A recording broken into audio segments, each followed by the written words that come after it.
In Guatemala, progressive presidential candidate Bernardo Arévalo has won a landslide victory in a runoff election against former First Lady Sandra Torres. Arévalo took nearly 60% of the vote Sunday in an historic election. Arévalo, who's a member of the Semilla party, has vowed to fight corruption and push for social reforms. He addressed supporters last night. Today, we accept with humility the victory the people of Guatemala gave us. Ballot boxes have spoken, and the Supreme Electoral Court, with 93.6 of the tally, has officially recognized the result. And what the people shout about is enough of so much corruption. We would like to think the convincing result of this election will make evident that any attempt to derail the electoral process will not take place. The people of Guatemala have forcibly spoken. Otherwise, get out to ask the people that are outside in an unprecedented act in our political history. We are calm because we know Karen Herrera and I are out in front of you because this has been the convincing decision of the people of Guatemala. Bernardo Arévalo is the son of former Guatemalan President Juan José Arevalo, Guatemala's first democratically elected leader, who pushed for revolutionary policies when he was in office from 1945 to 1951. 3 years later, in 1954, the CIA backed a coup, putting an end to democracy in Guatemala. Bernardo Arévalo's victory comes after a tumultuous year in Guatemala as the country's ruling business and political elite took extraordinary measures to maintain its grip on power. Prior to the first round of voting, election authorities barred 3 prominent presidential candidates, including the indigenous leader Thelma Cabrera. Then in June, Bernardo Arévalo stunned many in Guatemala when he placed second in the first round of voting after running on an anti-corruption platform. Soon after, the Attorney General's office suspended Arevalo's Semilla party and police raided their offices. While Arevalo was allowed to keep running for president, he may still be blocked from becoming president. We go now to Guatemala City, where we're joined by 2 guests. Allan Nairn is an award-winning investigative journalist who's reported on Guatemala since the 1980s. And Frank LaRue also joins us, a Guatemalan human rights activist and lawyer who confronted the Guatemalan military at the height of the terror of the 1980s and brought the first case of genocide against former Guatemalan military dictators, including General Rios Montt. From 2008 to 2014, he served as UN Special Rapporteur. We welcome you both to Democracy Now! Frank LaRue, let's begin with you. Your response to Arévalo's overwhelming victory last night. Well, thank you, Amy. We are really delighted. Guatemala has had a sequence of very corrupt governments, but also tied to the military, to the misdealings with organized crime. It has been an absolute mess, and this has deteriorated the justice system progressively. So all of a sudden, having a small party like Semilla, but with a wonderful history of honesty and tradition, brings about a new era of hope for Guatemala. Guatemalans really feel that the course of history is changing. I think this is really important. And this is what they expressed in the vote.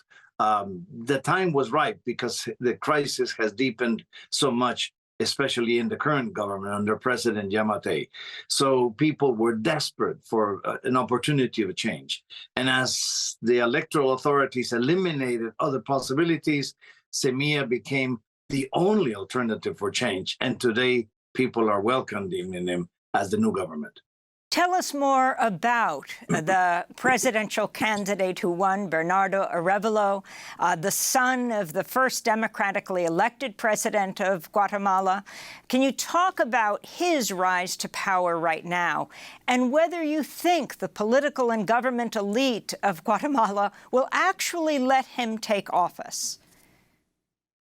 Well, this is going to be the big challenge. Bernardo is a very interesting man. He is an academic. He's a very well-trained statesman, but also he has been a diplomat working for the Foreign Service of Guatemala.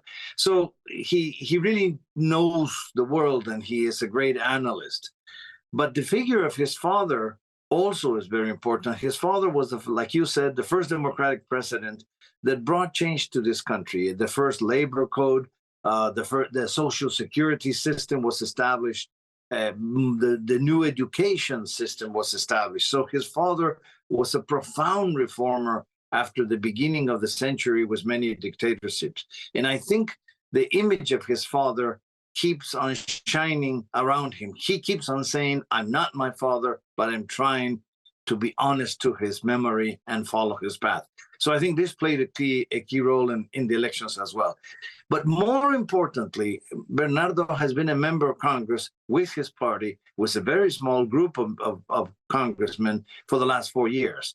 And they have shown that they were above corruption. They were critics of everything else that was happening around, and they never sold out to any of the other corrupt political parties. So this is what I think gave them the image of honesty that they deserve. And the issue of whether he will be able to take office. Can you talk about the Election Commission and the kind of threats they have faced? Yes, the justice system in Guatemala has deteriorated progressively, especially since the past government expelled CICIG. CICIG was this commission of the UN supporting criminal investigations, and it was very successful to challenge high-level corruption and to challenge organized crime.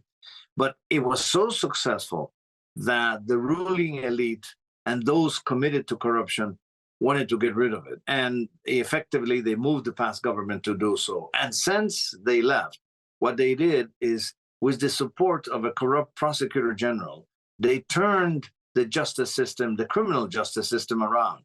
And now the attorney general is prosecuting honest judges and honest prosecutors. We have many of them in exile at this moment, 20-something of them in Washington, D.C., because they had to flee this form of persecution. The State Department has been very clear in its criticism of the Attorney General and the public ministry. But now they were trying to use the public ministry to indict Arevalo and the party. But this cannot be done, because you cannot use criminal law to try to intervene in what is the area of electoral law. So it was decided at the end that only the electoral tribunal could make a decision on any party. So they pushed back on the prosecutor general. But now that the elections have ended and that Bernardo has been elected president, we are sure that they will go after the party again. We believe they're going to do two stages. Number one is they're trying to dissolve the party, saying that it had false signatures in the establishment. There may be problems with some of the signatures finding the right person, but it's irrelevant in the amount of signatures. If a party presents 20,000, 25,000 signatures, the fact that you find 200, 300 doesn't really matter. But they're trying to do that because the plan number one is to allow him to become president and Karin Herrera vice president, but you would have a government without a party. So they would not be able to really organize things in Congress or try to find followers of the party. And plan number two is then to attack the members of the party on false charges of crime, including Bernardo and Karin. I mean, obviously they have immunity for the position they have, but that immunity can eventually be lifted by Congress or by the Supreme Court, actually. And what they would do is they would try to initiate some investigation to keep the new government at bay all the time, or at least harassed by criminal law. This is truly the perfect example of lawfare in Guatemala. So we believe that the way to defend Arevalo is to build as much as a massive support of population, like it did turn out for the vote in the elections. I want to bring Allan Nairn into this conversation, an investigative journalist who's won many awards for his coverage of Guatemala, and particularly of the U.S. involvement in the terror campaign in Guatemala that saw so many hundreds of thousands of Guatemalans killed since the 1980s.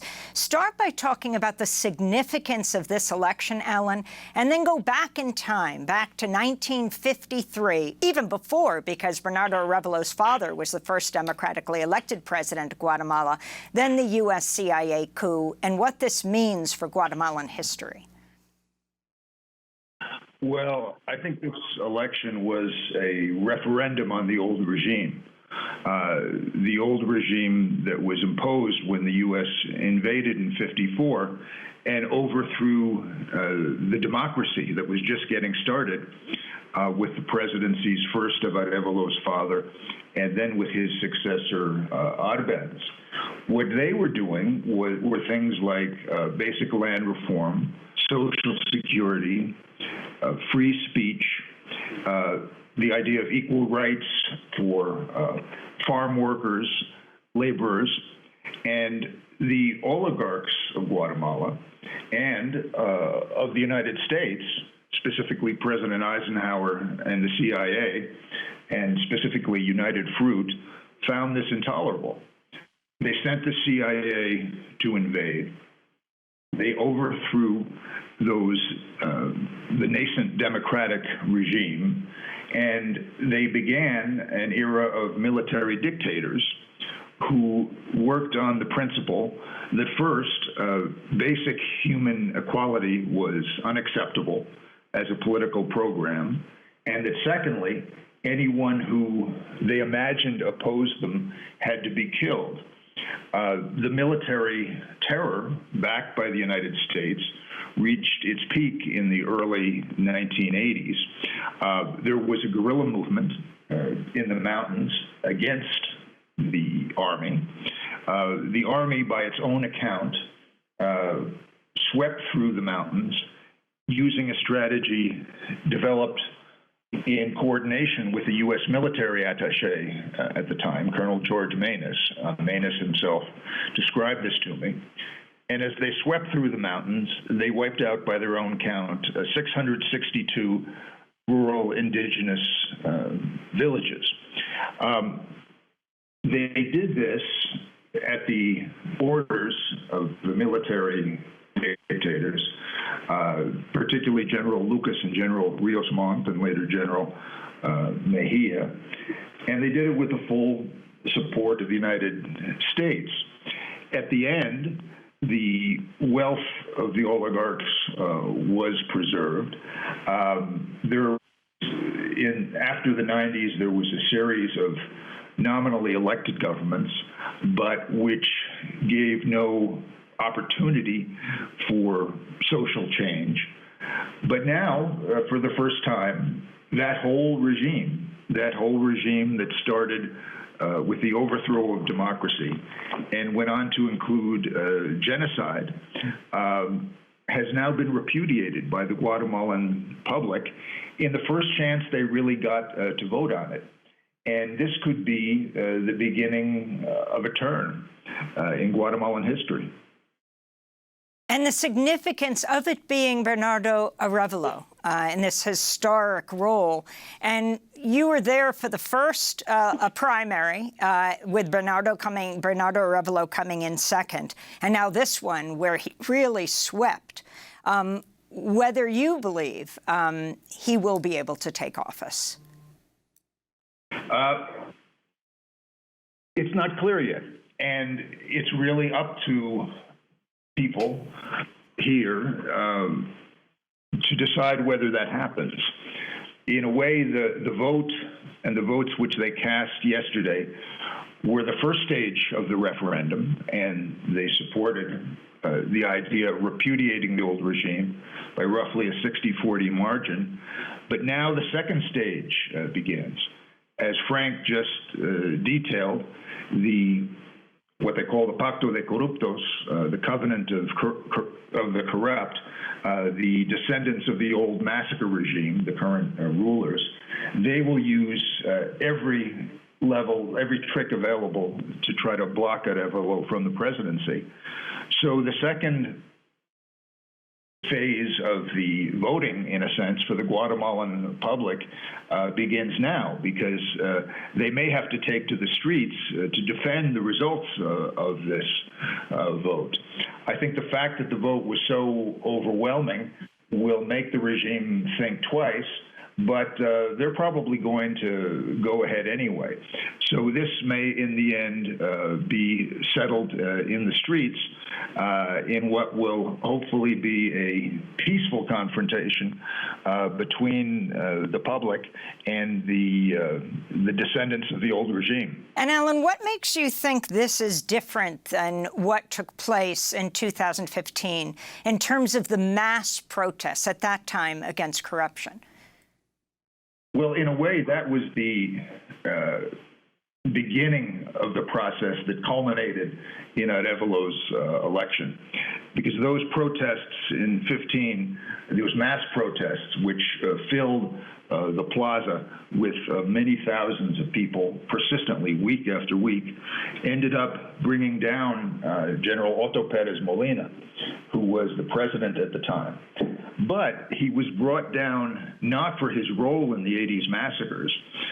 In fact, during those massacres, when I was in the mountains and talking to the troops, as they described how they would torture, strangle people to death, make them dig their own mass graves, execute them, pitch their bodies into the graves, and come back in their U.S.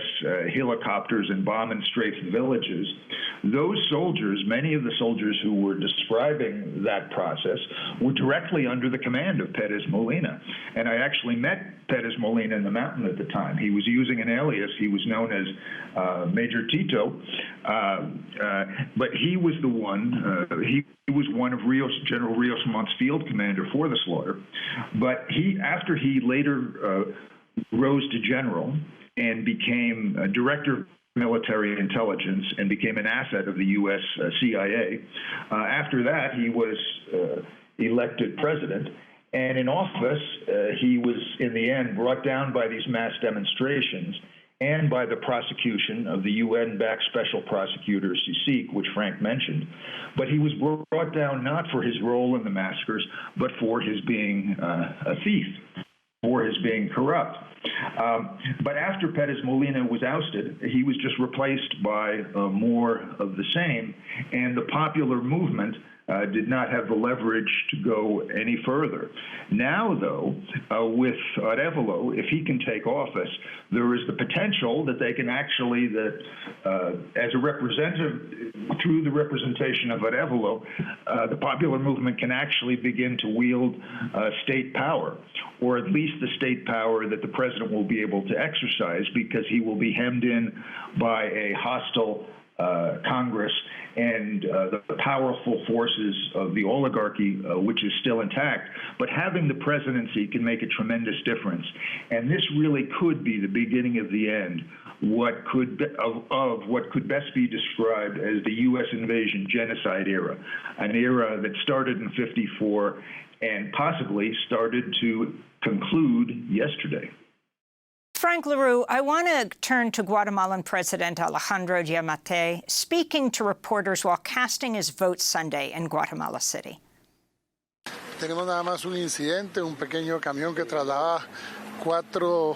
We have only one incident. A truck carrying electoral boxes had an accident in Santa Catarina, Ixtahuacan. The police are protecting the electoral material until the members of the electoral board arrive to collect it. Apart from that, polls are opening in the remaining 340 municipalities without incident. I hope that the day will be peaceful and that whoever the will of the people chooses wins. Whoever wins is going to be respected? I am a man who respects the Constitution. I think I am one of the few in the region who respects it.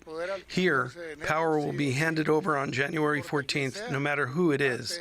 The important thing is that the people choose and that it is legally confirmed. That's the Guatemalan president, Alejandro Giammattei. Frank LaRue, what happens with him next and exactly what he's saying? I am a man who respects the Constitution.